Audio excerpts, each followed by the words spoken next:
mundur.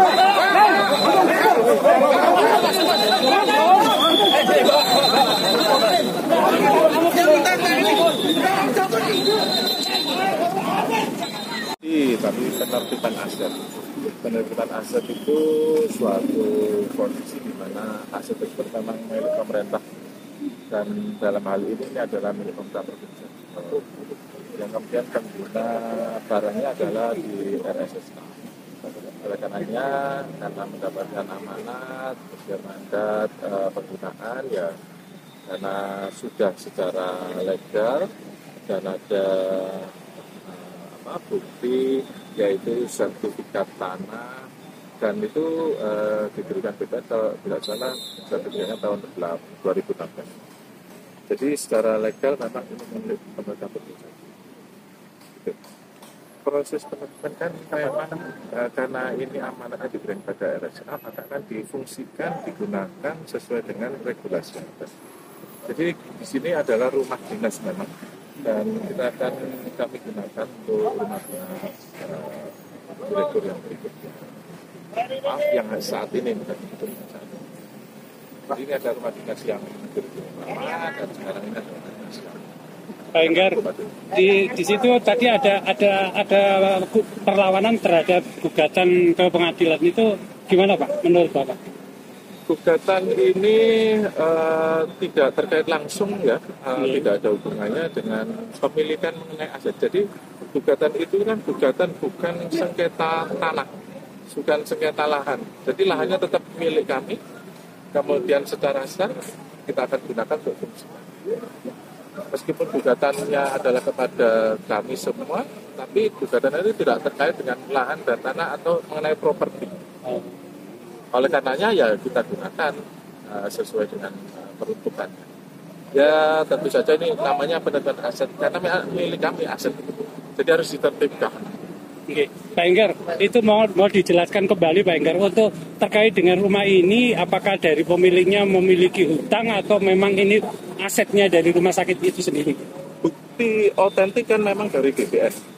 Jadi sertifikatnya kami ada dan tahu di situ ada undang-undangnya, ada nomor sertifikatnya. Maaf saya kurang takut salah, ada tulisannya.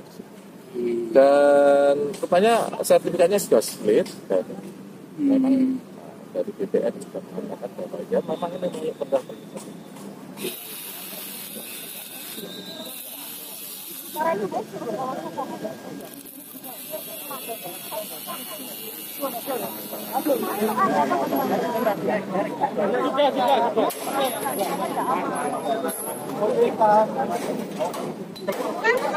Keluar.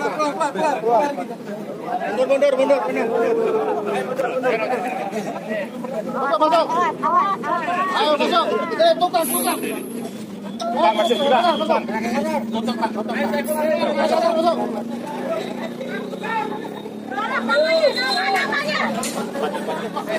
Jadi rumah ini dulu rumah dinas yang saya dulu di tahun 59 dia itu menjual rumahnya di Kediri nilai 350.000 dan kemudian dari 300.000 itu 200.000 itu beliau pinjamkan ke rumah sakit pinjam ke rumah sakit karena waktu itu era ekonomi susah ya, Tanering segala macam, daerah Soekarno itu rumah sakit Purworejo Paris tidak ada biaya operasional.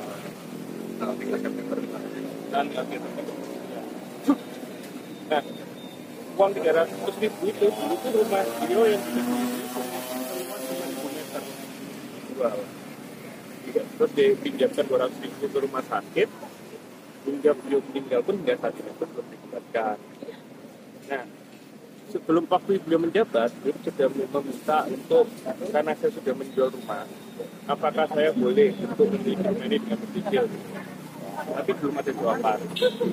Nah, sampai beliau pensiun pun tidak ada jawaban dan tidak ada pengembalian uang. Nah, dia di tahun 70 yang Pak Susodoro ini juga meminta kembali. bagaimana nih uang saya. Nah, sama tidak ada jawaban juga. Dan kalau nggak boleh dikembalikan uangnya, apakah saya boleh lagi rumah ini memiliki? Karena saya sudah tidak. Nah, sampai belum meninggal tahun 83 dan sampai sekarang ya tidak ada kejelasan dari pihak rumah sakit mengenai rumah dan utang-utang. Kami dari keluarga sempat menghitung kalau nilai 200.000 tahun 59 itu berapa sih sekarang? Kalau ngitung inflasi ya itu 200 miliar. Kita ngambil datanya dari BPS setiap tahun. Cuman kami emang tidak mau minta sebesar itu lah, kita sadar karena ini kan yang diperjuangkan kan rumah tinggalnya, menjual rumah tinggal demi kelancaran operasional rumah sakit. Sekarang ini kok rumahnya nggak dikasih, utangnya nggak diberikan, rumahnya nggak boleh dicicil kan, utangnya diberikan. Makanya kami dari pihak keluarga tidak bisa menerima kalau dan tidak ada kejelasan. Katanya tidak dia kepada tidak jelas penggunaannya itu kan bukan kesalahan dari pihak kami, itu kan kesalahan dari pihak rumah sakit kalau tidak jelas penggunaannya. Itu nomor 137 tahun 2024 kita jadi tahun 80 sampai sekarang mungkin sudah lebih dari 5 kali. Sudah sering ditanyakan berarti ya. Sering. Tapi tanggapan tetap seperti aja dari ya. rumah sakit itu sendiri apa tanggapannya? Tidak jelas penggunaan. Kami tidak bisa men-tracking, tidak bisa men-tracking.